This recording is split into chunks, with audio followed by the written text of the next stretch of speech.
Hey, what's up, everybody? It's Will with Schedulefly, and I am stoked today to have Katharine Warner on the phone. Katharine is the marketing coordinator for Three Brothers Wineries and Estates in Geneva, New York, and came highly recommended by Erica Palicelli, who, if you've listened to the podcast for a while, Erica has been on here and had a great story to tell, and it was very high on Katharine and the work she does there. So, Katharine, thanks for taking the time to do this today. Thank you for having me. I'm excited to be on the podcast. Erica, was nice enough to recommend that I talk to you. And like Erica, she introduced me to podcasts, and I am an enthusiastic podcast listener. So I'm excited to be on. This is my first time on a podcast myself. What do you listen to? What are some of your favorites? So actually, I think that you recommended this to Erica, How I Built This. Yeah, it's a good one. During your talk. And so I've been listening. I've listened to, I think, all of them, and some of them maybe more than once. But that right now is my favorite podcast to listen to. I have a 40-minute commute to work. So I spend a lot of time listening to podcasts, and that's been my go-to for the last few months. Oh yeah, How I Built This is a great one, no doubt about it. I love that one. I've listened to most of those. I think some of them some of them more than once. Yeah, it gets a lot of great information. I love the way they tell the stories. It's just, I think it's fascinating how companies are built and ideas are created and developed, and it's a lot of fun. Yeah, for sure. Ironically, one of my favorite ones, really sadly, tragically, one of my favorite ones that I had listened to twice, if not three times, was Kate Spade. Yes. Which was, I was so, was everybody, so shocked when that happened. But that was a really great story. So folks, if you're listening to this, if you have interest, How I Built This is just about successful business people and their backstories and how they built their businesses. And there's a lot of really good ones on there. So, well, that's cool. Yeah, podcasts are great, especially if you've got that kind of a commute. It's amazing how fast time will fly when you're listening to a good one. I'll find myself driving somewhere and I stop and I'm going to the store and I sit in the parking lot for 15 minutes trying to. I've sat in my garage for a few minutes just waiting to get the end of it, before I go in the house, because I just I can't wait.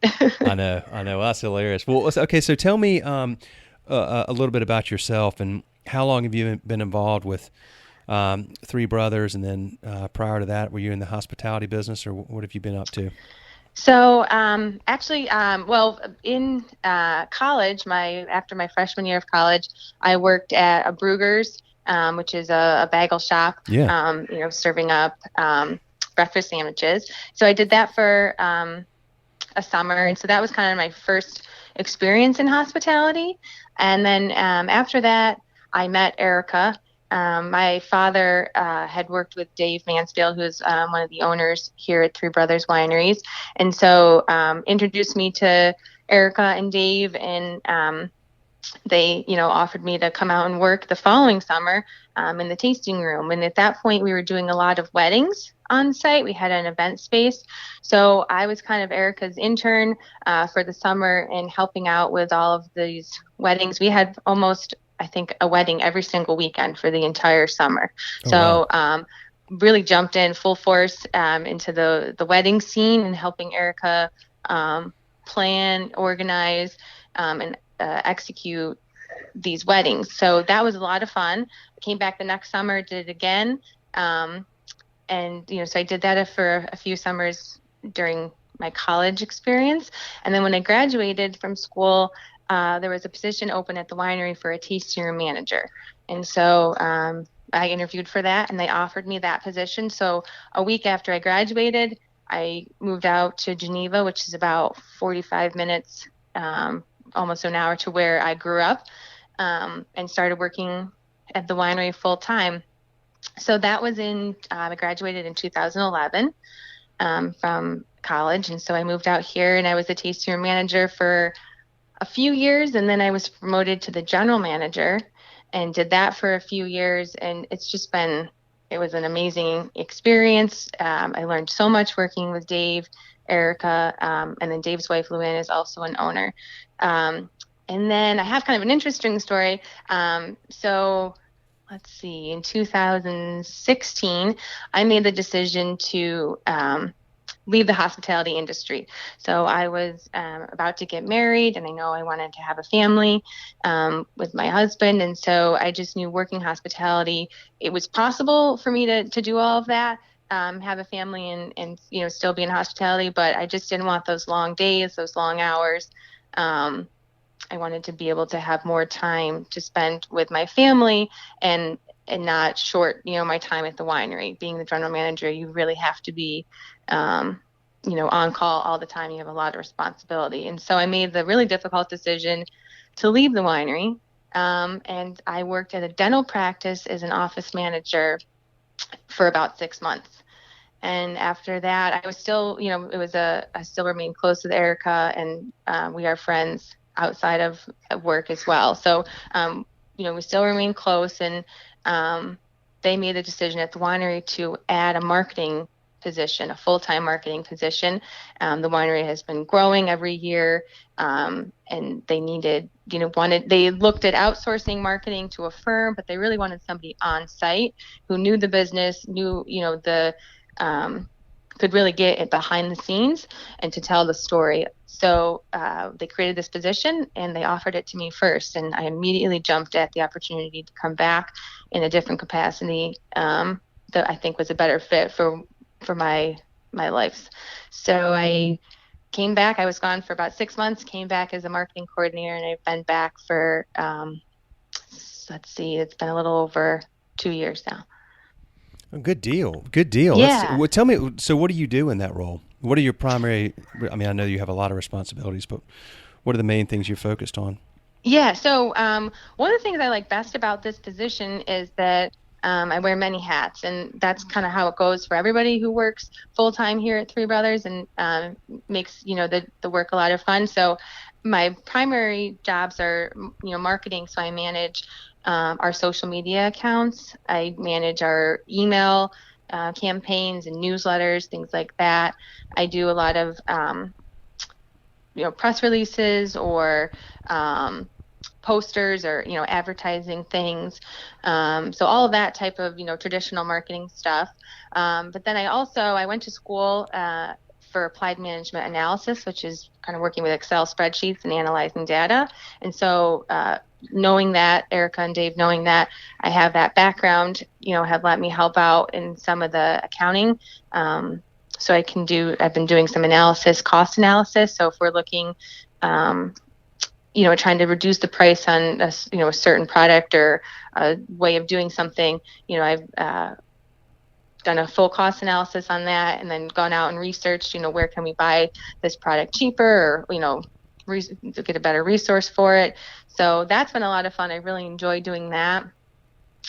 And then since I was previously a general manager, I have a lot of experience working in the tasting room. So I hop down in the tasting room whenever I'm needed. It's all hands on deck, particularly this time of year when we're the busiest and we have a lot of vacationers out and the tasting rooms are packed. So I go down in the tasting room and help behind the bar, or behind a register, or in the store, wherever I'm needed.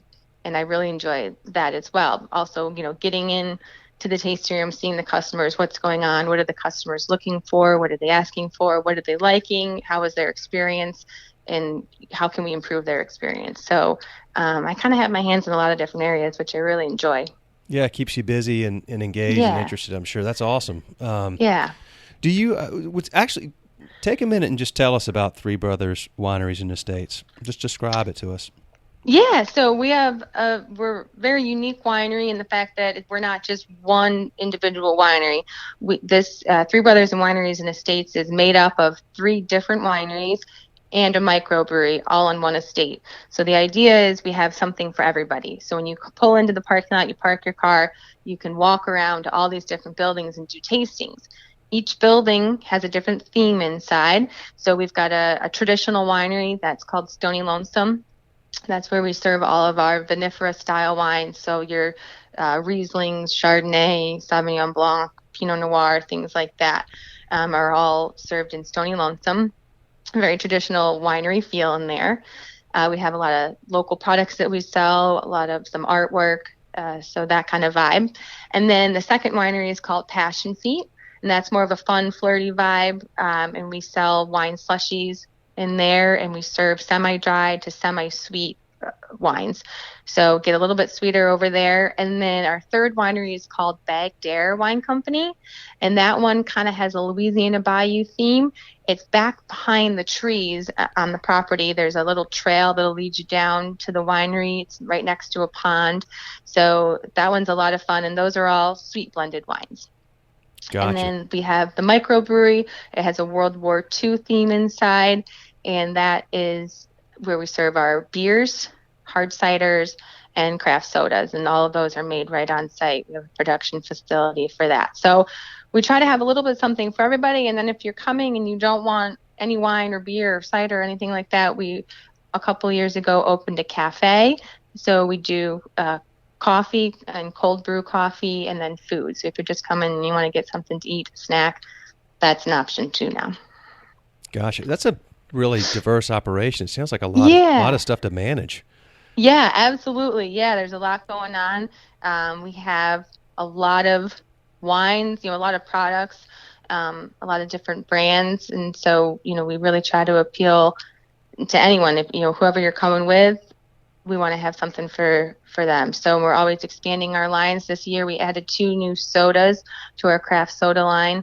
That's been really exciting. We added 2 new hard ciders to our Red Apple Bombshell hard cider line. So it's a really fun business to work for because, we're always improving and growing and adding new products and doing something new.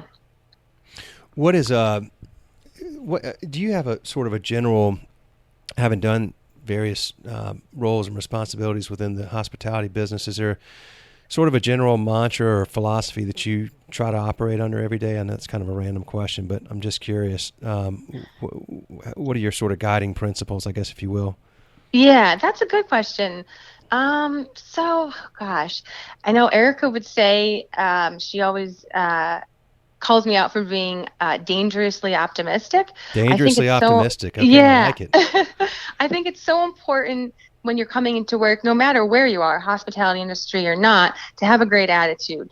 Your attitude really sets the tone, can really set the tone for the rest of your coworkers. So, if somebody comes in to a business and they're having a bad day and they're in a bad mood, that really kind of can spread and make people aware, that they're in this bad mood, and it kind of brings the vibe down. So I always try to have a really positive attitude, say good morning to everybody when I come in.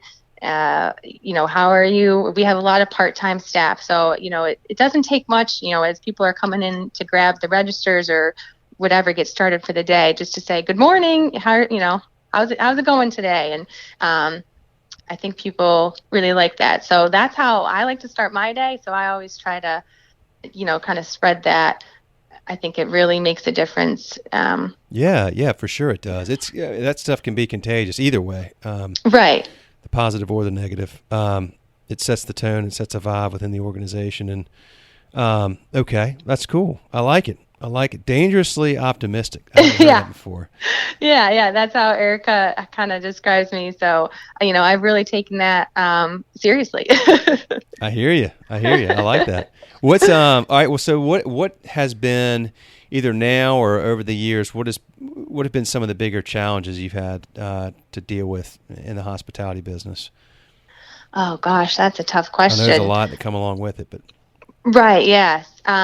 Goodness. So, I mean, as a GM, I bet there was a lot of that dealing, just there's GMs where I was impressed by effective GMs. They wear so many hats and have so many responsibilities. Right.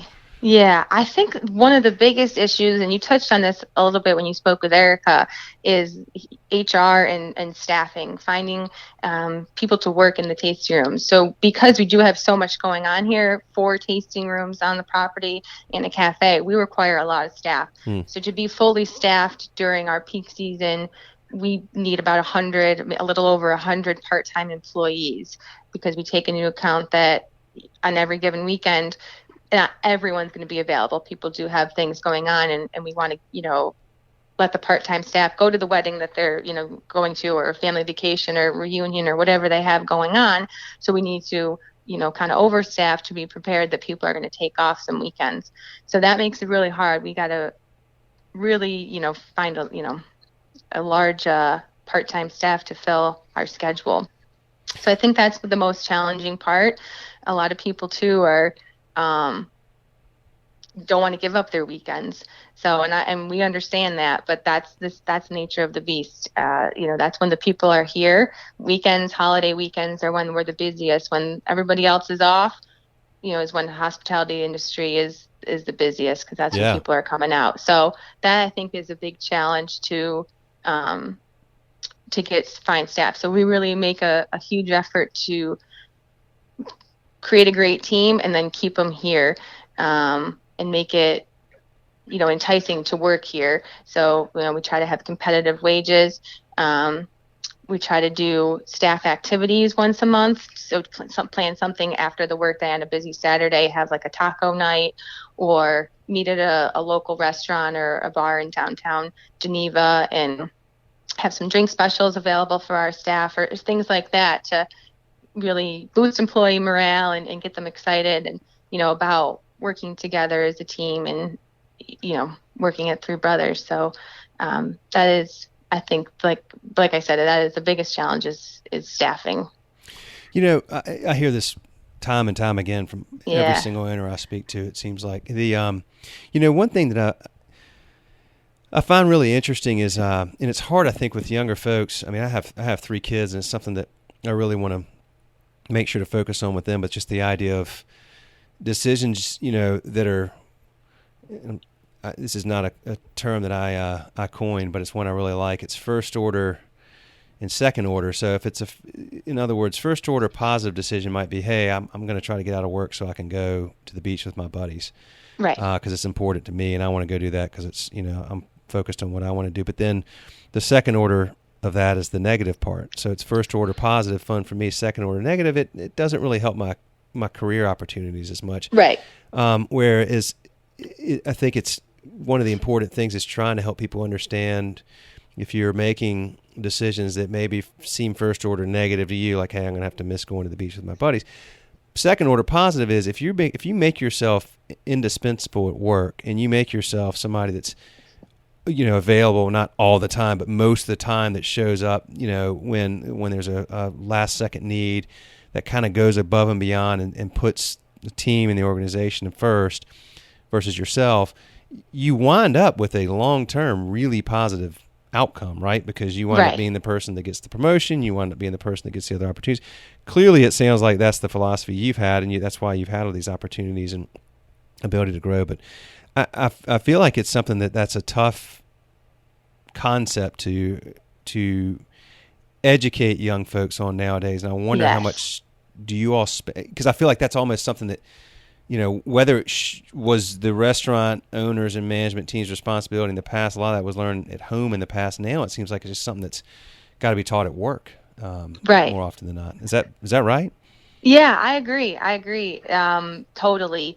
So there's a college in town, so we have some students from that college, and we have a lot of local kids who are home, living in the area, home from on college break. And so we have a lot of students that work for us. One of the difficult things about hiring students is a lot of times they do a great job, but they go back to school in September. And that's when we start to get really busy on the weekends. September, October are our busiest weekends of the year. It's during harvest, and there's fall foliage. And so that's when most people come out to Finger Lakes Wine Country to do wine tastings. And so, we want to hire, these students, but then also you train them all summer, and then they have to go back to school. So that makes it really difficult. But I do agree with you saying the hospitality industry, a lot of kids, they're not looking to give up their weekends. They'd rather go to the beach and do all these other fun things.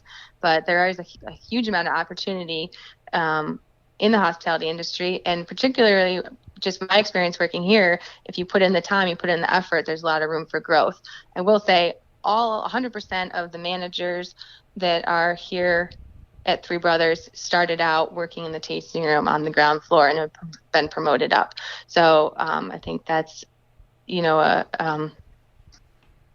great that Dave, Luann, and Erica, the owners here, they really recognize hard work and appreciate it, and it is rewarded.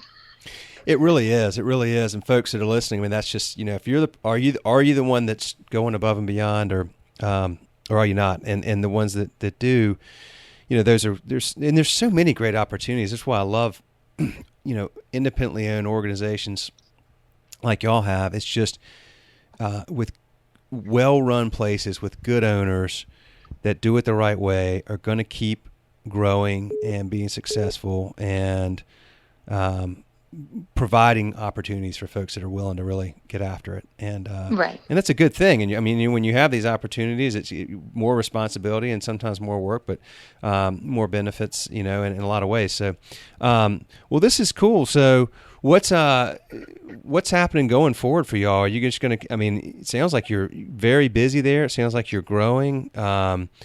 What's next? Yeah, well, as far as what's next and what's new that's coming, we are releasing a new line of wines in passion feet, which right now has more of semi-sweet wines. And so we're going to introduce a whole new line of labels and some new wines that are more semi-dry. The label theme is empowerment, women empowerment. And so Erica and Dave and Luann came up with this idea. It's a silhouette of a woman's face, and then each label, she has a different hairstyle going on. So, and then they were all of these labels, or each silhouette was kind of designed with a historical woman in mind. So, one of them is Hedy Lamarr, who was a woman during the World War II era. She was an actress and an inventor, and she came up with another person with some of the bones for Bluetooth technology. Oh, wow. And so one of the labels, the backstory of that is about Hedy Lamarr. So it's been a lot of fun to help get these labels launched. We're hoping to launch them at the end of the summer, maybe early fall. And so that's the next kind of new thing that's coming onto the estate. And then other than that, just customer service is our biggest priority right now. We have so many people coming out to visit who are on vacation. This summer, they bring, their whole families. And so our tasting rooms are packed. So that is the number one priority. If the tasting rooms are full, basically you put everything else down and on hold and go down in the tasting rooms and help out the customers. So that's kind of number one until through, in fall, the weekdays slow down a little bit, but that's when the weekends pick up. So just all week we prepare for that busy weekend and then do it again. And then around December is, end of November, December is when we really start to slow down. And during the winter is just a planning period where we just think about new ideas for the following year. Sounds like, I love how you've mentioned, all hands on deck, and you talked about how you still are down there interacting with customers and stuff. So you really clearly have a very strong customer service focus there, and that sounds to be one of the really important foundations.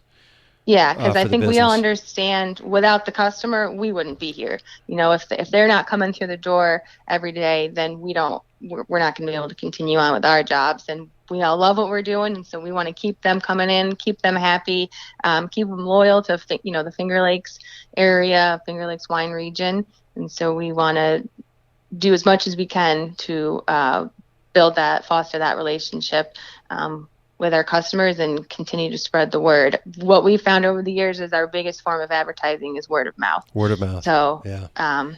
That's really important to us. Yeah. It's a bit of a lost art, although I think people are starting to learn that again, but certainly probably easier to manage from an independently owned operation than somewhere with hundreds or thousands or whatever of locations. But it really is it's an ongoing thing, isn't it, to help your staff understand the importance of that, to train them about that, to remind them about that, to get them bought into that. Not an easy thing. I would imagine you have to spend a lot of time on that. Not any reflection on your staff. I'm just saying in general now. I think it's something that's maybe not as hardwired into us these days, but it's you notice, and it makes a really big difference. That's why you have so much word of mouth, because you're focused on it. Because so many places now you go and experience is it's just kind of okay at best. Right. When Right. you're wowed, then you're really wowed because it's so rare.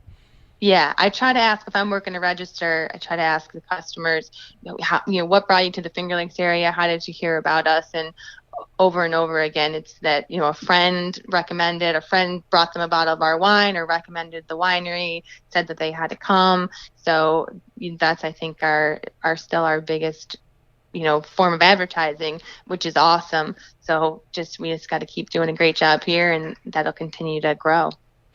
Yeah, keep going back to it for sure. Well, listen, I know you're busy. I'm going to let you roll, but I really, really appreciate the time very much, and just enjoyed speaking to you a lot. And I'm excited to hear another podcast listener. These are fun. Well, thank you for taking the time to be on one.